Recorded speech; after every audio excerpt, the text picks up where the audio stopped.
So when I woke up today morning and while I was walking my dogs, I thought to myself that as I'll enter this hall today, what thoughts will be running through my mind? Excitement, nervousness, anxiety. And as I walked in here today, the only thought that came to my mind was, what if I trip off this stage? And that is going to be on YouTube for the rest of my life. So that's the bar where I can think of that the things can go wrong. But listening to Raghav and Nirvan really inspired me. So can we please have a huge round of applause for them first? Okay, let's start with a confession. Honestly speaking, for the longest time, I thought that TED Talks are somewhat boring until I got invited to give one. And then, coincidentally, I am here standing in front of you. So if you're sitting there thinking that, wow, another guy talking about life like he invented it, you're probably right. That's me. But truth be told, I have imagined this moment countless times in my head during those late night walks, thinking, what would I have to say if I ever got the mic? Would I talk about world peace, animal rights, politics? Maybe. But today, I'm here to talk about something that quietly weaves through all of these. Something that I like to call the universe's peculiar sense of humor. Don't worry, I won't fall. The same humor which ensures that every time I go into my barber's shop with hope, I come out looking like a confused pineapple on a windy day every single time. But that's the thing about life, right? You ask for control, and all you get is chaos.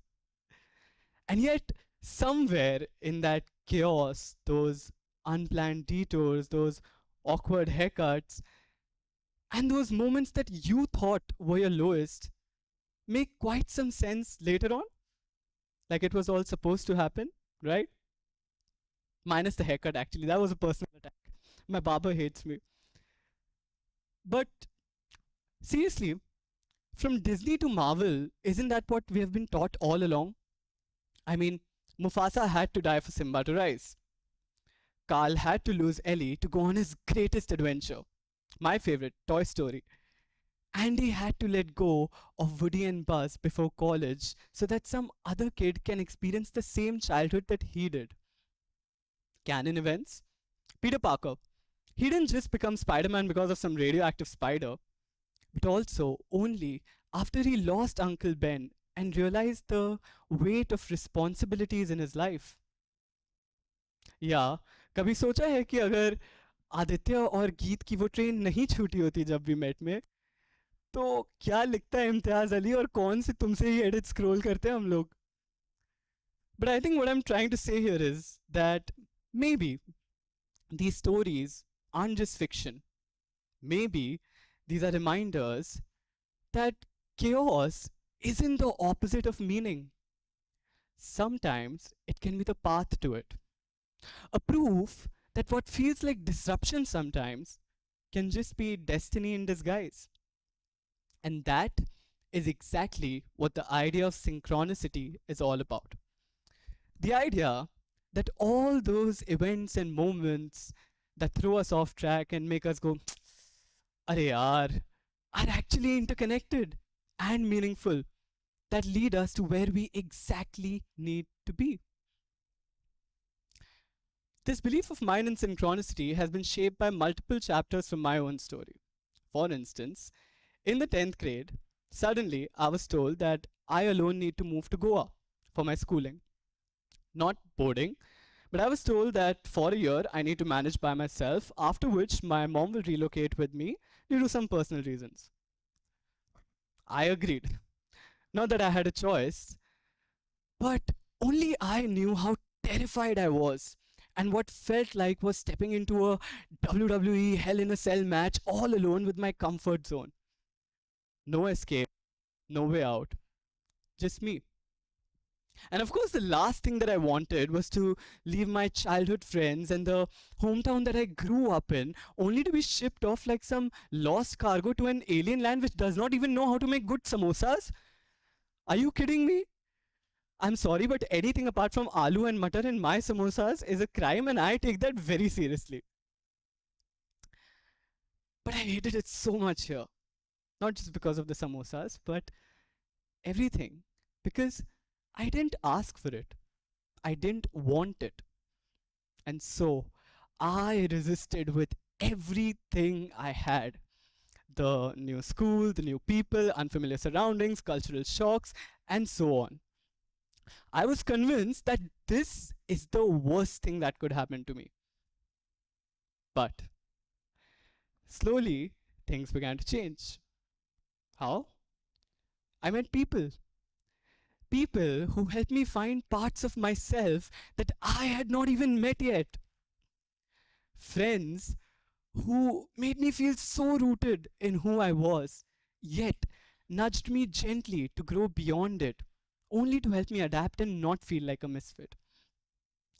And teachers who blurred the lines between mentors, therapists, and even parents at times. And as I stand here today, 3 years since I moved here, I can proudly say that that was the best thing that could have happened to my life. That transfer taught me what purpose felt like. It taught me that purpose is not just a direction, but also the reason to move forward in that direction. It taught me what it feels like to be believed in. And most importantly, it taught me that change isn't meant to be resisted. It's meant to be lived. It's meant to be embraced.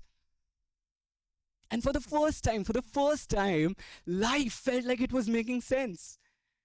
And I couldn't help but see the rhythm and the patterns that went behind in writing the story that led me to exactly where I am today. You know, there's a beautiful word for this: serendipity.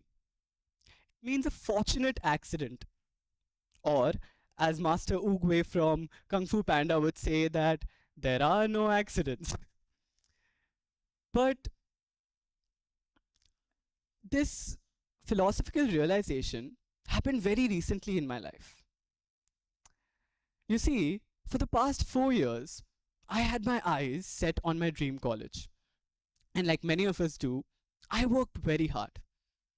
I built my own portfolio, stayed focused, and did everything in my power I could do to achieve my goal. And I actually liked that feeling of certainty, of knowing exactly what I wanted and working towards it.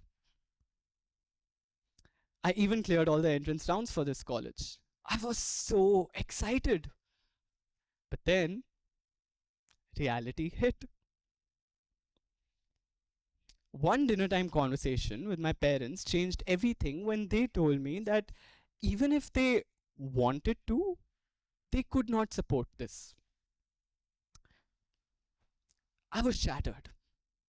अब I can go on and on explaining how I felt जब मेरे सपने चकनाचूर हो गए in full Bollywood style, but I think you guys get it. But it felt like everything that I had worked for till now suddenly meant nothing. And all over again, I had no direction or motivation. But in that low moment, I remembered something our 11th grade mass comm teacher once told us. He said that if you want something, help, opportunity, whatever, just ask for it. It's that simple.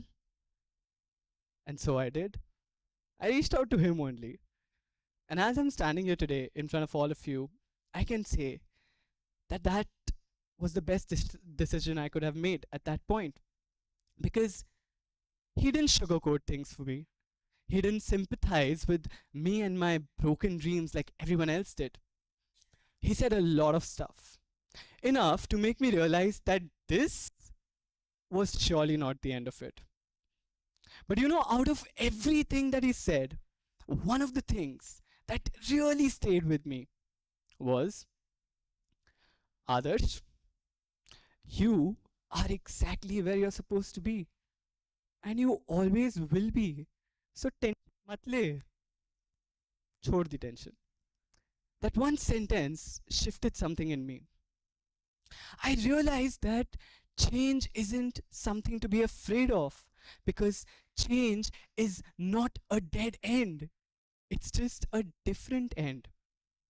So, why see change as the end of something when we can see it, when we can look at it as the beginning of something else, perhaps much more beautiful? And once I let go of that fear, once I stopped obsessing over that one college, I started to see that maybe I was limiting myself all along. And that maybe it wasn't the college that defined me, it was me. And once I accepted that change, I began to transform. I found new paths, better opportunities, things I had not even considered before, like this. And as I'm standing here today, sharing all this with you, it's for quite a selfish reason now. You see, this talk was not just meant for you, it's also meant for my future self, wherever he is, whatever he's doing, as a reminder that it's okay if things don't go as you planned, because you've not lost your way. In fact, it might mean that you're finally closer to finding it. Because what if Sansar, this grand cycle of life and birth that we are talking about, isn't just some distant cosmic loop? What if it's happening right here in our everyday lives? In the heartbreaks, the sudden detours, the dreams that fall apart just in time for something else to fall into place? What if the universe is not trying to confuse us, but gently direct us through chance meetings, missed trains, changed plans? What if it's always whispering that you are exactly where you're supposed to be? So, whether it's a college or a career that you didn't expect to fall in love with, or a person, it's not failure, it's serendipity, a very fortunate accident. So, thank you all for listening to me. I hope not just with your ears, but also with your hearts. And even if one of you walks away today feeling a little less afraid of change and a little more open to what life has in store for you, I feel accomplished. Shukriya.